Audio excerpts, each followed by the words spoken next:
ഞാൻ വന്നായിരുന്നു. ഞാൻ പറഞ്ഞത് എനിക്ക് സങ്കടം വരും. ഞാനിവിടെ വർക്ക് ചെയ്യാൻ തുടങ്ങിയിട്ട് 8 വർഷമായി. ഞാനിവിടെ വരുമ്പോൾ എനിക്കൊരു സ്വന്തമായിട്ടൊരു വീടൊന്നും ഇല്ലായിരുന്നു. ഇവിടെ വന്നതിന് ശേഷമാണ് എനിക്കൊരു സ്വന്തം വീട് വരെ ഉണ്ടായത്.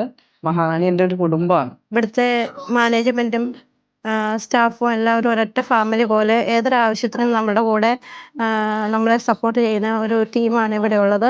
ഞാൻ ഒത്തിരി സ്ഥലത്ത് വർക്ക് ചെയ്തിട്ടുണ്ട്. എനിക്ക് ഒത്തിരി സന്തോഷമായിട്ട് വർക്ക് ചെയ്യാൻ സാധിച്ചത് എനിക്ക് മഹാറാണിയിലാണ്. ഇന്ന് ഇവിടെ വന്നിട്ട് നല്ല ഹാപ്പിയായിട്ട് ജോലി ചെയ്യാൻ പറ്റും. പിന്നെയെന്ന് പറഞ്ഞാൽ നമുക്ക് മാനേജ്മെൻ്റ് എല്ലാം നമുക്ക് സപ്പോർട്ടാണ്. ഞാനിവിടെ വന്നിട്ട് ജോലി ഏറ്റവും ബെറ്റർ എന്ന് പറഞ്ഞാൽ എനിക്കൊരു ചെയിൻ കിട്ടിയിട്ടുണ്ടായിരുന്നു. ഇതൊരു പുനർജന്മം എന്ന പോലെയാണ് എൻ്റെ ജീവിതം. എന്താണെന്ന് വെച്ചാൽ അതിനൊരു കാരണമുണ്ട്. കോവിഡ് എന്ന മഹാമാരി വന്നപ്പോൾ സീരിയസ് ആയി കോവിഡ് ബാധിച്ചിരുന്നു. എനിക്ക് ഹെൽപ്ഫുള്ളായി വന്നത് നമ്മുടെ മഹാറാണിയിലെ മാനേജ്മെൻറ്റും നമ്മുടെ ബോസായ റിയാസ് സാറും ചേർന്നാണ്. ഒരുപാട് ബന്ധങ്ങൾ ഉണ്ടാക്കാൻ പറ്റി, അത് തന്നെ ഏറ്റവും വലിയ സന്തോഷം. ഒരുപാട് കസ്റ്റമർ റിലേഷൻസ് ആയിരുന്നു, അതുപോലെ തന്നെ കുറേ ബന്ധങ്ങൾ ഉണ്ടാക്കാൻ പറ്റും. അത് തന്നെ ഒരു വലിയ നേട്ടം തന്നെയാണ്, ജീവിതത്തിലെ ഏറ്റവും വലിയ നേട്ടങ്ങളൊക്കെ. ഇത് നല്ല മാറ്റം ഉണ്ടായി. നമ്മൾ മൊത്തത്തിൽ ഡിസിപ്ലിൻ കുറെ കൂടെ ക്ലിയർ ആയി.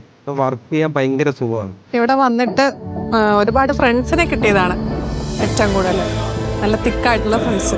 സന്തോഷമുള്ള നമുക്ക് എല്ലാം സന്തോഷമാണ്. ഞങ്ങൾക്ക് സാലറി ഒക്കെ കൂട്ടി തന്നു, ഏറ്റവും വലിയ സന്തോഷം. എന്ന് പറഞ്ഞാൽ മാനേജർ ഞങ്ങളെ ഒന്നിനും ക്ലീനിങ്ങാരാന്ന് പറഞ്ഞാൽ ഞങ്ങൾ ഇന്നും ഒന്നിനും മാറ്റി നിർത്തിയിട്ടില്ല. ഞങ്ങളെല്ലാത്തിനും മുന്നിൽ നിർത്തിയിട്ടുള്ളൂ. ഹാപ്പിയാണ്, വളരെ ഹാപ്പിയാണ്. ഇതുപോലൊരു മാനേജ്മെൻറ്റിൽ നമ്മൾ ജോലി ചെയ്യുക എന്നുള്ളത് തന്നെ ഭയങ്കര റാഹത്താണ്. പ്രത്യേകിച്ച് അങ്ങനെ ഒന്നുമില്ല. ഇവിടെ വർക്ക് ചെയ്യാൻ തന്നെ ഒരു സന്തോഷം. അങ്ങനത്തെ ഒരു അറ്റ്മോസ്ഫിയറാണ് ഇവിടെ ക്രിയേറ്റ് ചെയ്ത് വെച്ചേക്കുന്നത്. ആരും ബുദ്ധിമുട്ടിക്കാനോ അങ്ങനെ നിന്നിട്ടില്ല. നമുക്ക് ഇതുപോലത്തെ ഒരു MD കിട്ടിയത് ഏറ്റവും ബൃഹത്തായ, അതുകൊണ്ടാണ് നമ്മൾ ഈ കൂടുതൽ ഇവിടെ നിന്ന് പോകാനുള്ള ഏറ്റവും പ്രധാനപ്പെട്ട കാരണം.